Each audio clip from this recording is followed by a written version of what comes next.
நடிகை நயன்தாராவுக்கு எதிராக நடிகர் தனுஷ் தொடர்ந்த வழக்கில் ஜனவரி 8ஆம் தேதி விசாரணை என்று உயர்நீதிமன்றம் அறிவித்திருக்கிறது. அண்மை செய்தியாக பார்த்து வருகிறோம். நடிகை நயன்தாராவின் திருமண ஆவணப்படத்தில் நானும் ரவுடிதான் படத்தின் காட்சிகள் பயன்படுத்தியதாக நடிகர் தனுஷ் வழக்கு தொடர்ந்திருந்தார். இந்நிலையில் ஜனவரி 8ஆம் தேதி விசாரணை தொடங்கும் என்று சென்னை உயர்நீதிமன்றம் அறிவித்திருக்கிறது. நடிகை நயன்தாராவுக்கு எதிராக நடிகர் தனுஷ் தொடர்ந்த வழக்கில் ஜனவரி 8ஆம் தேதி விசாரணை தொடங்கும் என்று உயர்நீதிமன்றம் தெரிவித்துள்ளது.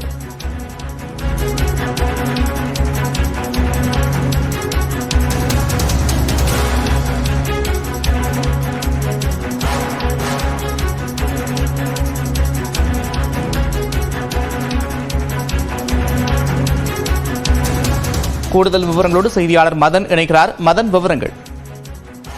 நந்தா, நடிகை நயன்தாரா தன்னுடைய திருமண ஆவணப்படத்துக்கு நடிகர் தனுஷின் ஒண்டர் பார் நிறுவனம் தயாரித்த நானும் ரவுடிதான் அந்த படத்தின் படப்பிடிப்பு காட்சிகளை அனுமதியின்றி பயன்படுத்தியதாக ஒரு புகார் இருந்தது. இது போன்று அனுமதியின்றி இந்த படப்பிடிப்பு காட்சிகளை பயன்படுத்தியதற்காக 10 கோடி ரூபாய் இழப்பீடு வழங்க வேண்டும் என்று ஏற்கனவே நடிகை நயன்தாராவுக்கு தனுஷ் தரப்பு வக்கீல் நோட்டீஸ் அனுப்பப்பட்டது. இந்த நோட்டீஸுக்கு பதிலளித்து நடிகை நயன்தாரா வெளியிட்ட அந்த அறிக்கையானது தமிழ் மட்டுமில்லாமல் தென்னிந்திய திரையுலகில் முழுவதுமே ஒரு அதிர்வலை ஏற்படுத்தியது.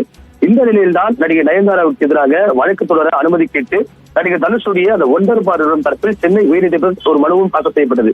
ஏற்கனவே இந்த மனுவை விசாரித்த உயர்நீதிமன்றம் இந்த தொடர்பாக வழக்கை தாக்கல் செய்ய ஒண்டர் பார் நிறுவனத்துக்கு அனுமதி வழங்கியிருந்தார்கள். இதையடுத்து அந்த அனுமதியின்றி அந்த காட்சிகளை பயன்படுத்துவதாக 10 கோடி ரூபாய் இழப்பீடு வழங்கும் காட்சிகளை பயன்படுத்த தடை விதிக்க கோரியும் ஒண்டர் பார் தற்போது உயர்நீதிமன்றத்தில் வழக்கு தொடர்ந்து அந்த வழக்கு தான் தற்போது நீதிபதி அப்துல் சித்திக் கொண்டு விசாரிக்கிறது.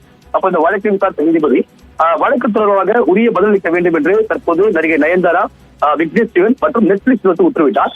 அதே போல இவர்கள் தாக்கல் செய்யப்படும் அந்த பதில் மனுவுக்கு தனுஷ் தரப்பில் ஒரு பதில் அளிக்க வேண்டும், அதற்காக மனு தாக்கல் செய்ய வேண்டும் என்று உத்தரவிட்டு இந்த வழக்கின் இடைக்கால தடை, அதாவது அந்த காற்றில் பயன்படுத்த தடை கேட்ட அந்த இடைக்கால நிவாரணம் தொடர்பாக ஜனவரி 8ஆம் தேதி இறுதி நடத்தப்படும் என்று தற்போது தெரிவித்து இந்த வழக்கை தள்ளி வைத்துள்ளார். நன்றி மதன், விவரங்களுக்கு.